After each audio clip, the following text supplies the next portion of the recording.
Ever since I can remember, we've always had one of those old vintage Parker Brother Ouija boards sitting in our closet collecting dust. When I was a kid, I always wondered what it was. From the box, it seemed like a horrible board game, until one day I found out what a Ouija board really is, and immediately dug it out of the closet. I insisted on my brother trying it out with me, and eventually got him to play along. We put our hands on the planchette, and I began asking the typical cliché questions like, "Is there anybody there?" and "Can you answer me?" Other than my brother jokingly moving the planchette around to imitate an answer from some kind of entity, there was no real response. After getting bored, we put the game back in the box.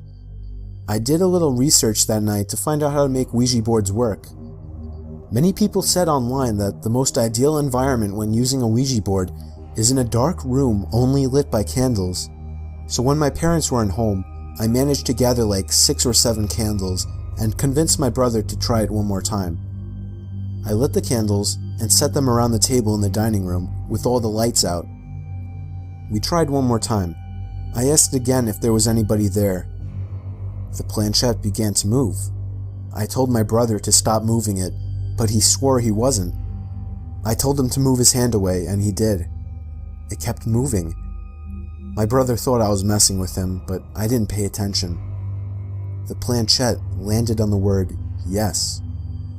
I was only 9, so I was legitimately shitting myself. My older brother had to take over. He asked the question, "Are you a good spirit?" There was a 5-second pause before my brother's hand moved along with the planchette to the word no. We both looked at each other, and at this point I ran to my room and shut the door behind me, but he continued on with the so-called game. I heard his muffled voice come from down in the dining room, when all of a sudden I heard him screaming at the top of his lungs. I ran back downstairs to see what was wrong. He was holding up his shirt, revealing a small open wound that almost looked like a claw mark. He told me to set the fireplace immediately, and I obeyed. He threw the thing in the fireplace and told me to never speak of what happened to anybody. We have never used a Ouija board since. I got a call from my cousin who said that he, his brother, his dad, and his best friend were using a Ouija board in their basement.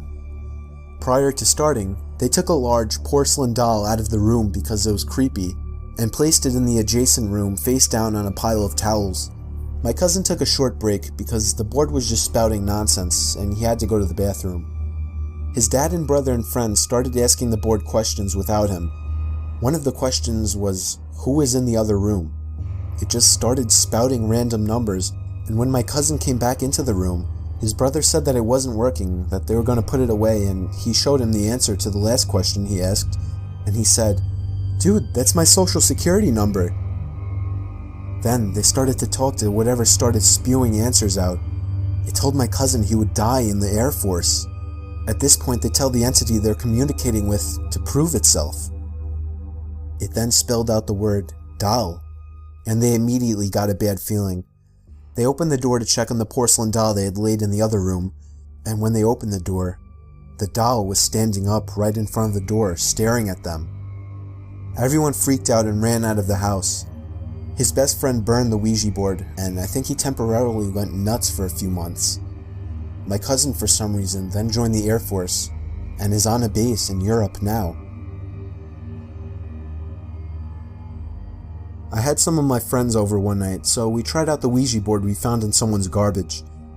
It had the board and the glass piece that you hold onto. The 4 of us held onto the piece and asked stupid questions, just messing around.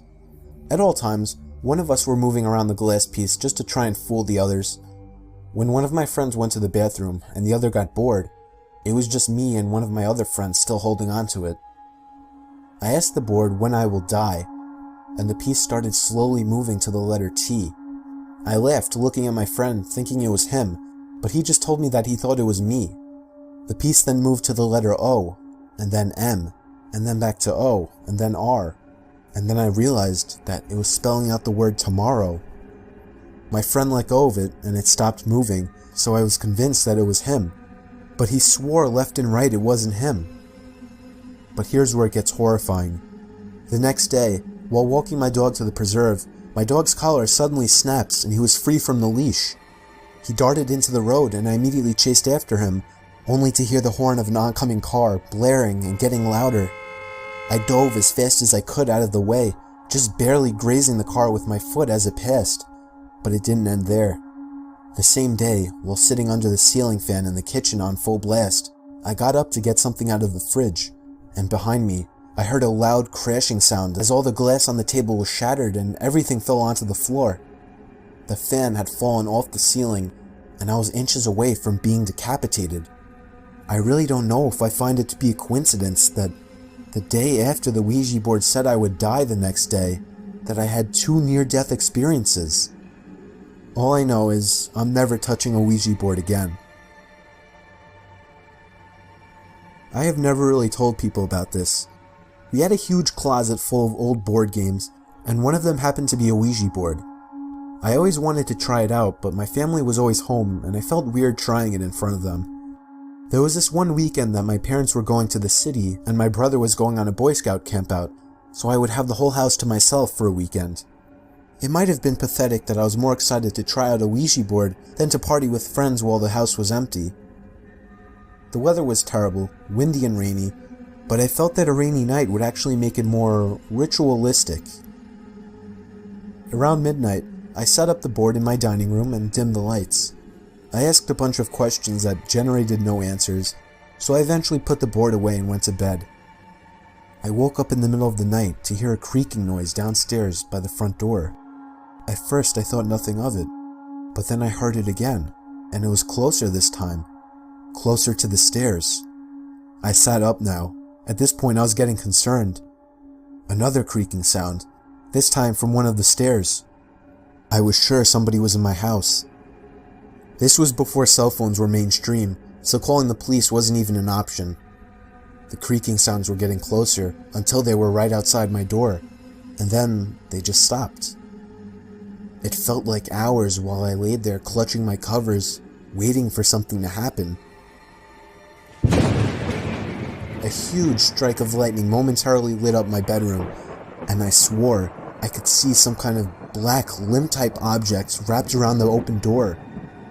I tried to hold my breath to be as quiet as possible, but what happened next was the worst part. My door suddenly slammed shut, and I couldn't help but let out a shriek. By now I was completely under my covers, shaking and crying and wanting to scream. All the windows in the house were closed, so there was no draft. I just knew something was going to happen. But nothing happened.